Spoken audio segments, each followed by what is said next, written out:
গল্পালাপের একটি নতুন ট্রাভেল ব্লগে আপনাদের সবাইকে স্বাগত।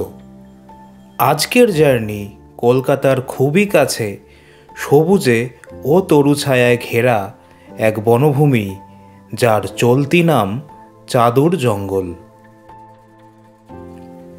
ট্রেনে করে আরামবাগ স্টেশনে নেমে সেখান থেকে টোটোতে ডিরেক্ট চাদুর জঙ্গলে যাওয়া যায়, যার দূরত্ব মাত্র 3 কিলোমিটার। তবে আরামবাগ বাস স্ট্যান্ড হয়ে ব্রেক করে এলে ভাড়া একটু কম পড়বে। কিছুদিন পর্যন্ত এই চাদুর জঙ্গল পিকনিক স্পট হিসেবে বেশ পরিচিতি পেয়েছিল। শীতের মরশুমে বনভোজনের জন্য এটি খুব সুন্দর একটি স্থান ছিল, কিন্তু 2022 সাল থেকে বন দপ্তর এখানে বনভোজনের ব্যবস্থায় বিধিনিষেধ এনেছে।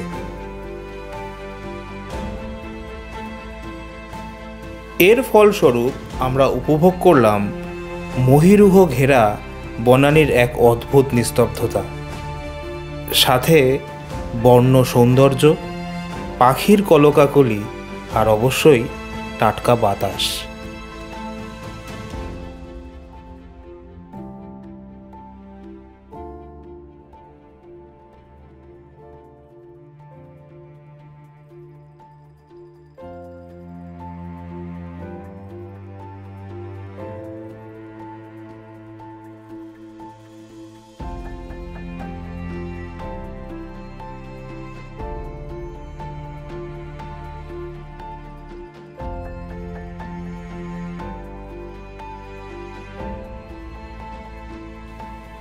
প্রায় 6 বিঘা অঞ্চল নিয়ে সজ্জিত এই অরণ্যের পশ্চিম প্রান্ত দিয়ে বয়ে গেছে দ্বারকেশ্বর নদীর একটি শাখা, আর তারই কোলে এই শীতের শুকনো সময় ফলন হয় আরামবাগের বিখ্যাত আলুর। স্ত্রী পুরুষ নির্বিশেষে সবাই তাই আলু চাষে ব্যস্ত।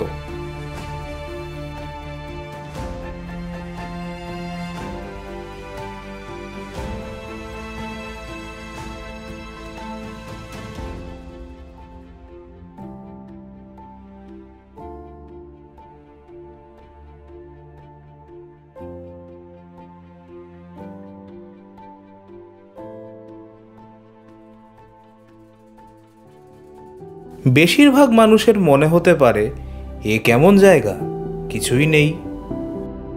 তাদের জন্য বলি, প্রকৃতি যেখানে নিজেই নিজের সাজে সজ্জিত, সেখানে আলাদা করে অতিরিক্ত কিছুর প্রয়োজন হয় না। আমরা যারা শহরের গোলকধাঁধাতে দিগ্ভ্রান্ত হয়ে অবিরাম ঘূর্ণিচক্রে ঘুরপাক খাচ্ছি, সেই আমরাই এমন সব জায়গায় অন্তত 2-3 ঘন্টা সময় কাটিয়ে সংগ্রহ করি সেই সঞ্জীবনী শক্তির, যার জোরে আমরা শহরের ধাবমান ঘূর্ণিপাকের সঙ্গে যুদ্ধ করার একটা শক্তি পাই। তাই বেঁচে থাকুক চিরহরিত প্রান্তর, বেঁচে থাকুক অরণ্য। আজকের সফরনামা এইটুকুই। আবার ফিরব কোনো এক নতুন গল্প নিয়ে আপনাদের সাথে আলাপ করতে। নমস্কার।